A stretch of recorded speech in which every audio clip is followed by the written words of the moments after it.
बहुत बहुत नमस्कार। स्वागत है आपका ई आयुर्वेदा में। तो आज हम पढ़ने वाले हैं शलाकीय तंत्र, जिसमें आता है ऑप्था एंड ईएनटी। एंड आज हम इसमें देखने वाले हैं अपना फर्स्ट टॉपिक, दैट इज शीर रोग का पार्ट 1। शलाकीय तंत्र आपको सुश्रुत के पार्ट 2 उत्तर तंत्र में मिल जाएगा from first to 26 chapter. Okay.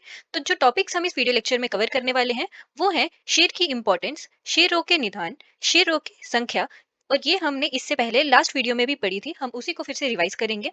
Then वातज से क्रीमी शीर रोग, दैट इज फर्स्ट 7 शीर रोग के लक्षण एंड उनकी चिकित्सा। एंड इसके आगे के जो हमारे 4 शीर रोग हैं उनको हम अलग से बढ़ेंगे, as those are very important. तो चलिए जल्दी से शुरू करते हैं। तो हमें पता है शलाक्य तंत्र में आते हैं ऊर्ध्व जत्रुकत के रोग, एंड उसमें सबसे पहले हम पढ़ते हैं शीर के बारे में।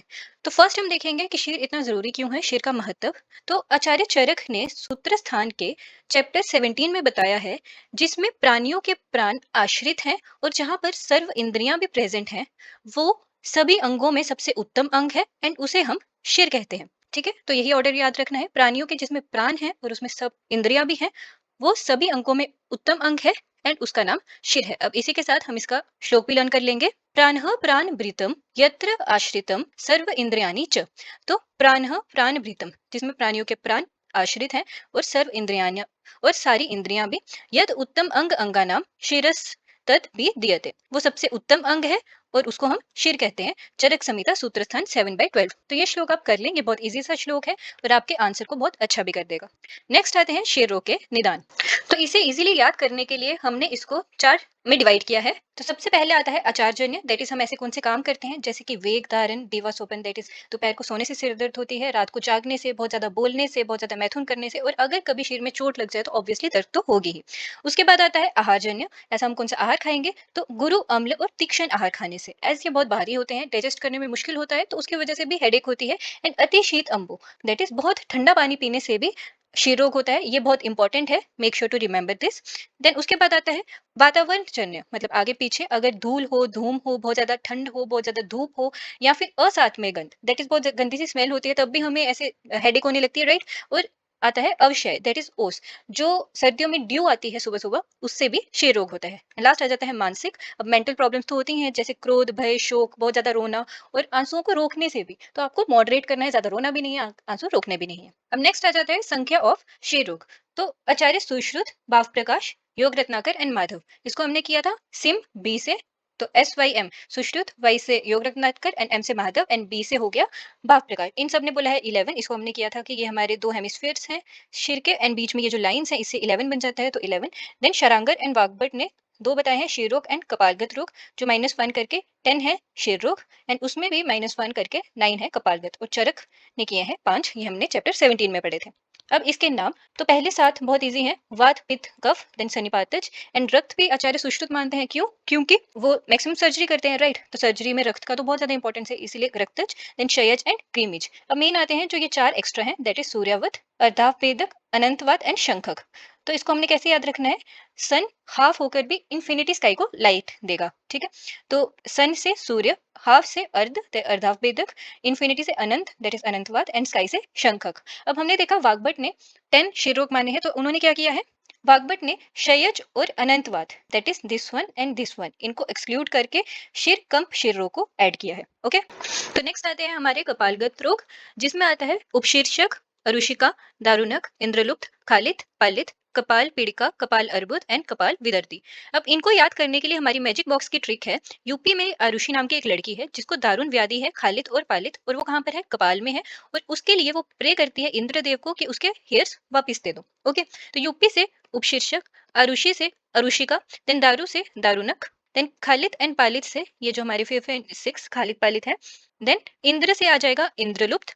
अब कपाल के आगे VAPS से हमें याद रखना है, V से कपाल विदर्ती, A से कपाल अर्बुद एंड P से कपाल पीड़िका। ओके, तो इससे होगी हमारी ट्रिक खत्म, एंड ये कपाल के ही रोग हैं, टोटल 9। तो सबसे पहले होता है हमारा वातक्षय रोग, जिसका मेन गुण है पेन। तो इसके मेन लक्षण भी क्या होंगे, पेन से रिलेटेड। राइट। तो इसमें जो पीड़ा है वो बिना कारण के कभी भी हो जाती है। कभी भी आपको होगी, ना कोई रीजन है, ऐसे ही शुरू हो जाएगी। देन रात्रि में ये बहुत ज्यादा तीव्र हो जाती है। अब ऐसा क्यों? क्योंकि रात्रि में शीतता बढ़ जाती है एंड रात जो है वो वात का टाइम है, तो इसीलिए इस वक्त जो हमारी पेन है वो बढ़ जाती है। और इसका शमन कैसे होगा? अगर हम सिर को बांध दें। अब हमें पता है, हम सिर पे जब भी ऐसे बांध देते हैं तो पेन कम होती है। एंड तपाए वस्त्र से सेके, क्योंकि वात का गुण है शीत, और उसमें अगर हम तपाया दैट इज उष्णता लाएंगे तो वो कम होगा। तो इसमें क्या पॉइंट्स बताएं? सबसे पहले पीड़ा कैसी होगी, वो बढ़ेगी कैसे और वो कम कैसे होगी। देन आता है पैतिक क्षय रोग। तो इसके लक्षण में सबसे पहले हमें 3 पॉइंट्स है कि हमें फील कैसे होगा, क्योंकि इसमें मेन चीज पेन नहीं है, इसमें मेन चीज है उष्णता। राइट। तो ये सारे 3 पॉइंट्स इसी से रिलेटेड हैं। सबसे पहले जो हमारा मनुष्य है उसको उष्ण अंग फील होंगे। देन उसको जलन फील होगी, जैसे कि उसके ऊपर अंगारे रखे हों, दैट इज कोल रखा हो, चारकोल रखा हो, वैसा उसको फील होगा गर्म। और उसके नेत्र और नासिका से धुआं निकलेगा। अब जहां पर बहुत ज्यादा गर्मी होती है वहां से धुआं भी निकलता है। अगर अंदर अंगारे हैं तो आगे से बाहर से धुआं भी निकलेगा। राइट। तो ऐसा उसको फील होता है। और इसका शमन शीत उपचार और रात्रि में, क्योंकि रात्रि में शीतता बढ़ती है। शीत दैट इज उष्ण का ऑपोजिट शीत से। उसके बाद आता है कफ का कफत शीर रोग। अब इसके लक्षण क्या है? अब इसमें भी फील होगा कि सिर और कंठ में कफ और भारीपन और स्तंभता, दैट इज जकड़ाहट फील होगी उसको उन प्लेसेस में, क्योंकि कफ को आप समझ लीजिए स्पूटम वहां पे प्रेजेंट है, कुछ ऐसे एबनॉर्मल से फ्लूइड प्रेजेंट है जो आपको पेन कर रहा है। तो इसीलिए कफ भारीपन और स्तंभन फील होगा। और शीतता बर्फ, उसको बहुत ज्यादा ठंड लगेगी। और अक्षिकूट और मुख में शोथ होगा, ये इंपॉर्टेंट है, अक्षिकूट और मुख में शोथ होगा। देन त्रिदोषित शरीर रोग में तो तीनों के ही लक्षण आएंगे। देन आते हैं हमारे लास्ट के 3। सबसे पहले रक्तज क्षीर रोग। अब इसका लक्षण क्या है? अब हमें पता है पित्त का स्थान क्या है? रक्त। इसीलिए इसमें पित्तज क्षीर रोग के लक्षण आएंगे। ये बहुत इंपॉर्टेंट चीज है। बस इसमें एक चीज और होगी कि सिर में स्पर्श असह, दैट इज जो हमारा पेशेंट है वो अपने सर को टच नहीं करने देगा, उसको टच करते ही पेन शुरू हो जाएगी, इसीलिए स्पर्श असह, ये बहुत इंपॉर्टेंट है। अब इसको आप ऐसे याद रखें कि जो पित्त है वो फर्स्ट स्टेज है, तो रक्त उसके ऊपर स्टेज है, तो उसमें एक चीज ऐड होगी कि वो टच भी नहीं कर पाएगा। देन आ जाता है क्षय क्षय रोग। क्षय क्षय रोग का रीजन क्या है? जब सिर में आघात होता है तब क्या होता है? वसा, कफ एंड रक्त, ये सारी चीजें क्षीण हो जाती हैं। इसको याद रखना है। बकरा से बी से वसा, के से कफ एंड आर से रक्त। अगर किसी को हेड इंजरी होती है तो उसमें ब्लड लॉस तो होता ही है, तो रक्त तो होगा ही, उसके अंदर वसा और जो कफ है वो भी लॉस हो जाता है। और ये जो हमारा क्षय रोग है, ये बहुत कष्टदायक और बहुत ज्यादा पेन होती है इसमें। ये इंपॉर्टेंट है। तीव्र वेदना किसमें बताई है? क्षयज में। और असमय, मतलब कभी भी जो वेदना होती है वो किसमें बताई है? वातज में। और ये जो पेन है ये इंक्रीज करती है विद स्वेदन, वमन, धूमपान, नस्य एंड रक्त मोक्षण। अब ये इसके नाम याद करने के लिए हमारी मैजिक बॉक्स की एक ट्रिक है। स्वादिष्ट बकरा डिनर में खाया और वमन हो गया। तो स्वादिष्ट से स्वेदन, बकरा से बी से वसा, के से कफ एंड आर से रक्त, जो हमने पहले पढ़ा था। देन डिनर के डी से धूमपान, एन से नस्य एंड आर से रक्त मोक्षण एंड वमन से तो वमन ही आएगा। तो इस तरह से ये सारे हमारे याद हो गए। ये वाली चीज करना इंपॉर्टेंट है, क्योंकि आपको एमसीक्यूज में आ सकता है कि क्षय रोग किससे इंक्रीज होगा, तो वहां पर आपको स्वेदन, वमन, धूमपान and all of the above दे सकते हैं। तो अगर आपको पता ही नहीं होगा तो यू विल गेट कंफ्यूज्ड। और ये पहला वाला जो रीजन है ये वाला भी पॉइंट इंपॉर्टेंट है। उसके बाद लास्ट आता है हमारा कृमित क्षय रोग। इसके लक्षण है निस्तूत, दैट इज सुई चुभने से पीड़ा। ये बहुत इंपॉर्टेंट है।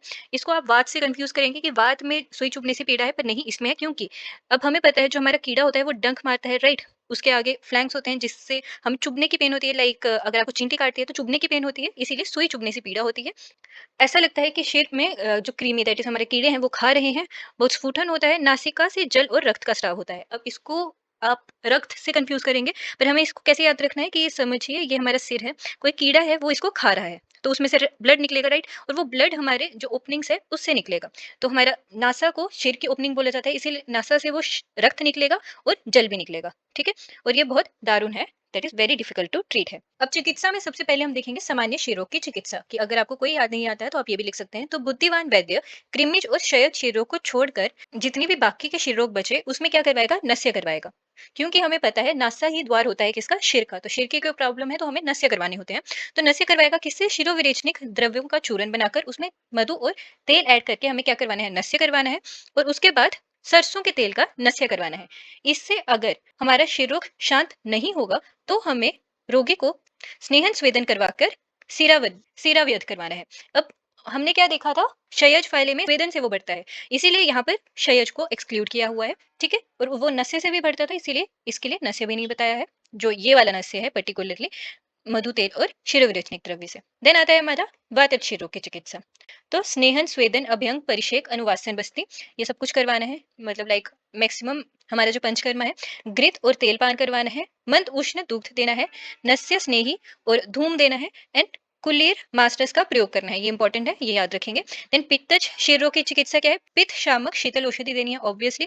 देन शीर या सर्पी देनी है क्योंकि ये भी शीत होते हैं। देन मधुक आदि द्रव्य, घृत और लेप, इन सब ये सारी चीजें मिलाकर देनी है। उसके बाद आ जाता है कफज शिरों की चिकित्सा। तो तीक्ष्ण औषधि, शिरोविरेचन और अच सर्पी और स्वेदन, ये बहुत इंपॉर्टेंट है। अच सर्पी देना है, उसमें कोई और चीज नहीं डालें, ओनली सर्पी, प्योर सर्पी देना है। ठीक है।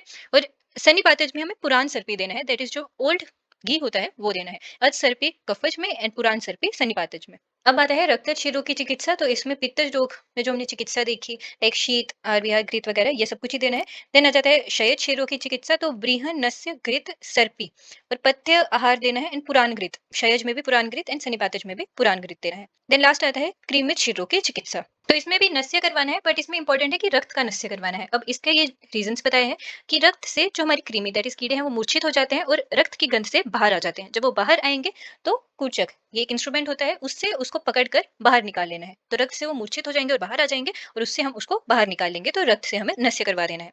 और दूसरा हमें नस्य करवाना है अवपीड़न नस्य। ये होगा छोटे सहीजन के बीज, कांसा, तिली, नीली, गोमूत्र, इन सबको पीस कर अवपीड़न नस्य करवाना है। उसके बाद शिरोविरेचन करवाना है। शिरोविरेचन होता है तीक्ष्ण नस्य को ही हम शिरोविरेचन कहते हैं। तो विडंक, मरीच, अपमार्क, शिग्रु के चूरन से हमें नस्य करवाना है। एंड लास्ट आता है धूमपान। तो सड़ी गली मछली या फिर क्रीमी घन जो औषधि होती है, दैट इज क्रीमी को खत्म करने वाली जो औषधि होती है, उसके साथ हमें धूमपान करवाना है। तो नस्य, शिरोविरेचन एंड धूमपान है क्रीमी शिरो के लिए। ओके, अब हम जल्दी से इस पूरे वीडियो लेक्चर को समराइज करेंगे। तो सबसे पहले हमने देखा शिर रोग की इंपॉर्टेंस, जिसमें हमने देखा प्राणा प्राण विदितम यत्र आश्रितम सर्व इंद्रियाणि च यद उत्तम अंग अंगानाम शिरस तद भी दीयते। चरक संहिता सूत्रस्थान चैप्टर 17 में हमने ये श्लोक देखा था। देन शिर रोग के निदान में हमने आचारजन्य देखा, जैसे कि दोपहर को सोना, रात को जागना, ज्यादा बोलना। आहारजन्य में जैसे अति शीत, अम्बु, गुरु अम्ल, तीक्ष्ण पदार्थ। देन वातावरण में धूल, धूम, शीत, धूप और अवसाय का सेवन करना। एंड मानसिक में क्रोध, भय, शोक एटसेट्रा। उसके बाद आ जाता है इसकी संख्या। तो सिम बी ने सुश्रुत, वाक प्रकाश, योग रत्नाकर एंड माधव, इन सब ने बोले हैं 11, उससे -1। शरांगधर ने और वाग्भट ने शिरोग बोले हैं 10 एंड कपालगत बोले हैं 9 एंड चरक ने बोले हैं 5। अब जो हमारे 11 है जो हम पढ़ने वाले हैं उनके नाम है वातपित्त, कफ, सनिपातज, रक्त, क्षयज एंड क्रीमिज। और 4 एक्स्ट्रा है जिसको हमने याद किया था कि हाफ सन भी अनंत स्काई को लाइट देगा। तो हाफ से अर्धावेदक, सन से सूर्यावत, अनंत से अनंतवाद एंड स्काई से शंखक। उसके बाद कपालगत शेर रोग के हमने याद किया था कि यूपी से उपशीर्षक एक आरुषि नाम की लड़की है, दैट इज अरुषिका, जिसको दारुण व्याधि है, जिससे दारुणक, खालित एंड पालित, इंद्रियलुप्त, देन कपाल पीड़िका, कपाल अर्बुद एंड कपाल विदर्ती।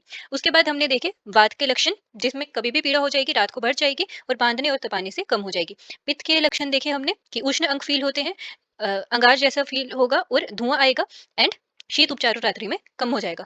कफ का देखा हमने, बर्फ की तरह शीतता फील होगी, सिर और कंठ में कफ भारीपन फील होगा और अक्षिकूट एंड मुख में शोथ होगा। एज कफ का एक सिम्टम होता है स्वेलिंग, राइट। उसके बाद त्रिदोषज में तीनों दोषों के सिम्टम्स आएंगे। रक्तज में पित्तज के सिम्टम्स आएंगे विद स्पर्श असहना। एंड क्षयज में हमने देखा कि हमने एक ट्रिक से इसको याद किया कि स्वादिष्ट बकरा डिनर में खाया और वमन हो गया। स्वादिष्ट से स्वेदन से ये बढ़ेगा, देन डिनर से धूमपान, नस्य एंड रक्त मोक्षण से ये बढ़ेगा एंड वमन से बढ़ेगा। एंड बकरे से हमने याद रखा था कि जब सिर पे आघात होता है तो बी से वसा, के से कफ एंड आर से रक्त क्षीण हो जाता है और ये बहुत ज्यादा कष्टदायक और तीव्र वेदना वाला होता है। देन क्रीमिज में हमने देखा निस्तोध, दैट इज चुभने जैसी पेन होगी और शरीर में क्रीमी फील होगी, नासिका से जल और रक्त का स्राव होगा। सामान्य हमने नस्य करवाएंगे हम पेशेंट को किससे? शिरोविरेचनिक द्रव्य, चूरन, मधु एंड तेल से। एंड एक्सेप्ट क्रीमी जो शहज में ये नहीं करवाना है। फिर सरसों के तेल से नस्य करवाना है और अगर फिर भी शांत ना हो तो संचमन, स्नेहन एंड स्वेदन एंड देन सीर्यवैद्य करवाना है। वातज में वही है, मैक्सिमम पंचकर्मा के ट्रीटमेंट्स बोले हैं और कुलीर मास्टर्स का प्रयोग बोला है। पित्तज में शीत चीजें देनी है और मधुक द्रव्य, घृत और लेप करना है। कफज में तीक्ष्ण औषध, शिरोविरेचन, अचसर्पी देना है और सनिपातज में पुरान सर्पी। कफ में क्या था? अचसर्पी था। देन रक्त में पित्त जैसा वो करना है, चिकित्सा करनी है। क्षयज में ब्रीहन, नस्य, घृत, सर्पी, पथ्य, ये सब कुछ देना है। क्रीमिज में इंपॉर्टेंट था कि क्रीमिज में हमें रक्त से नस्य करवाना है जिससे वो मूर्छित होकर बाहर आ जाएगा और उसको बाहर निकालना है। देन अवपीड़न नस्य करवाना है, शिरोविरेचन करवाना है, धूमपान करवाना है। तो इसी के साथ खत्म होता है हमारे शिर रोग का पार्ट 1। आई होप आपको ये सब कुछ समझ आ गया होगा एंड मेजर मेजर तो लर्न भी हो गया होगा as it is very easy. तो अब हम मिलते हैं अपने नेक्स्ट वीडियो लेक्चर में, जिसमें हम शेर रोग का पार्ट 2 पढ़ेंगे, जिसमें हम बाकी के बचे हुए 4 शेर रोग पढ़ेंगे and those are very important as वो इंडिविजुअली 5 मार्क्स के भी आते हैं with relation to modern also. तो मेक श्योर आप वो वीडियो लेक्चर जरूर देखें। तब तक के लिए इंस्ट्रूमेंट्स याद करते रहें एंड डिजीज समझते रहें।